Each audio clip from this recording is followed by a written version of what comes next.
हामी चाहिँ बुद्ध मन्दिर 1000 बुद्ध मन्दिरमा आइपुग्न आँट्यौँ। 1000 बुद्ध मन्दिर। अनि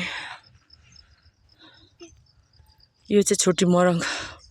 यो उहिले नै यहाँ चाहिँ गाउँ थियो, बस्ती थियो।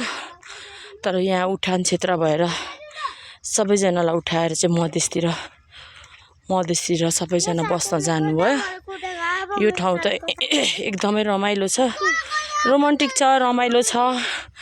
अनि भेरेटार भन्दा पनि अझ चाकिलो फराकिलो ठाउँ छ यो एरिया चाहिँ, रमाइलो छ। तर फराकिलो भएर के गर्नु, यहाँको बस्ती नै उठाइदिएपछि अहिले जङ्गल भएको छ हैन। यहाँनिर सायद अहिले कल्पना गर्दाखेरि यहाँ बस्ती नउठाइदिएको भएदेखि यस्तो राम्रो हुन्थ्यो।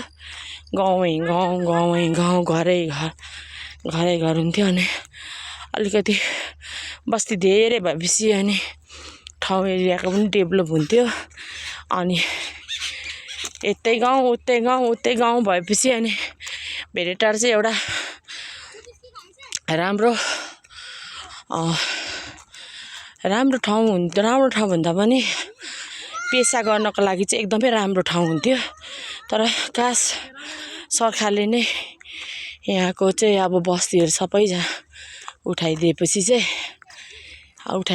चाहिँ अब मजबुरले पनि सबै मधेस जान पर्यो। त्यही भएर छैन है, यहाँ सबै नाङ्गो डाँडा छ। यस्तो छ, नाङ्गो डाँडा छ। तर टाढ चाहिँ एकदमै ठुलो टाढ छ। भेरेटारको तिरबल चौबलै छ टाढ चाहिँ। लाइज भाइ यतै छ।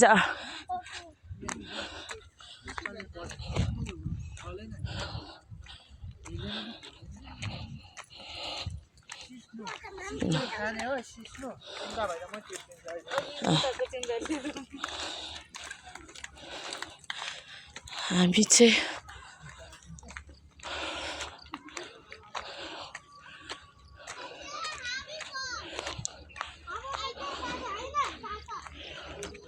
ह्यापी बर्थडे त हो नि आज बुद्ध भगवानको ह्यापी बर्थडे। हामी चाहिँ बुद्ध मन्दिरमा आइपुग्यौँ। बुद्ध मन्दिर चाहिँ आइपुग्यौँ है। यो चाहिँ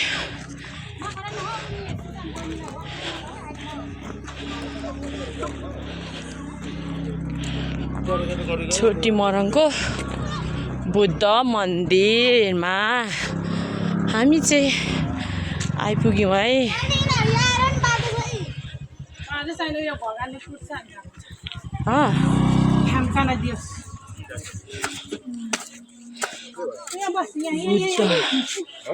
मन्दिरमा चाहिँ आइपुग्यौँ। शान्तिको देवता बुद्ध भगवान। जसरी हामी बुद्ध भगवान शान्ति हुनुहुन्छ त्यसरी नै हाम्रो देश विदेश संसारभरि शान्ति फैलियोस् भन्दै सबैलाई ओम माने पेमे हो।